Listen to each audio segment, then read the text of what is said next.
we're going to end with, Keith is also going to take us through, and he's going to walk us through this particular patient on Omni, which I'll let him talk to a little bit.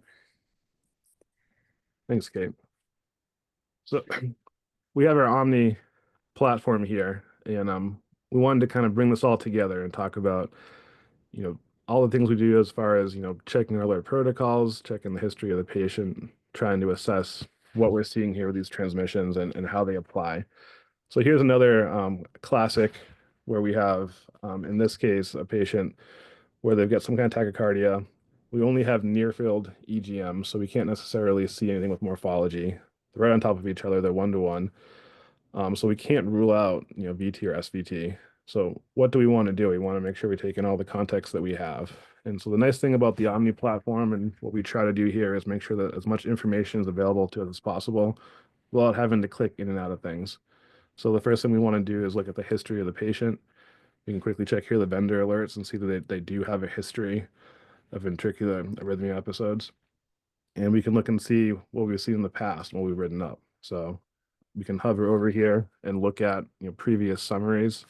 We can also click here if we want to have a larger version of the same thing and see that this patient does have a history of this. And the nice thing also about Omni is that we can do these private notes that don't necessarily attach to the official report, but help us know the decisions that have been made. And here, this private note will let us know that Dr. Stark, I'm going with this theme here, so this is a known history of SVT at 160 beats per minute. So we know that we have a history of this, that the physician has looked at this in the past, and it's consistent with what they've already diagnosed. So with that information, we can decide that this may be appropriate to call SVT and just reference the notes. And another thing we can do as well is if we think that this is going to be a pattern for this patient, where they're going to have a lot of these difficult to diagnose episodes, but we know from the physician what they've decided, we could put this on the notes up here as well. So this is a permanent note that would show up anytime someone came in and addressed this patient. So using all the tools that we have, and clinical history really matters. And sometimes, physicians will find this patient, maybe they can put a 12 lead on them and diagnose what's going on a little more specifically.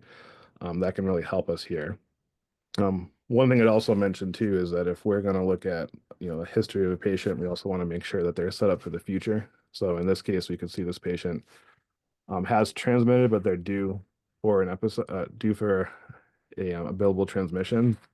So one of the nice things we can do here on this Omni platform is set up the care cycles as well. So we would set up a care cycle, which helps us optimize our billing and work through interval-based billing.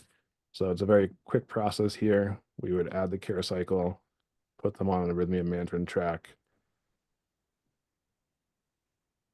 do the transmission that we just build right here, and then set them up. And the nice thing about this now is the next time they come in, we'll be able to tell if that transmission is billable, if it's an alert, and if they happen to miss their round again, it would just adjust that window to fit that 91-day cycle as soon as it does come in. So again, really important when we have these difficult episodes to diagnose is we use all the tools we have. We use the context, we use the history, we use any kind of notes the physicians have given us in the past. Hey, Keith, I'd like to point out that this is a demo world for those that are wondering, and these names are made up. I promise you, the doctor and the patient. 100%. Dr. Tony Stark is Iron Man on the side.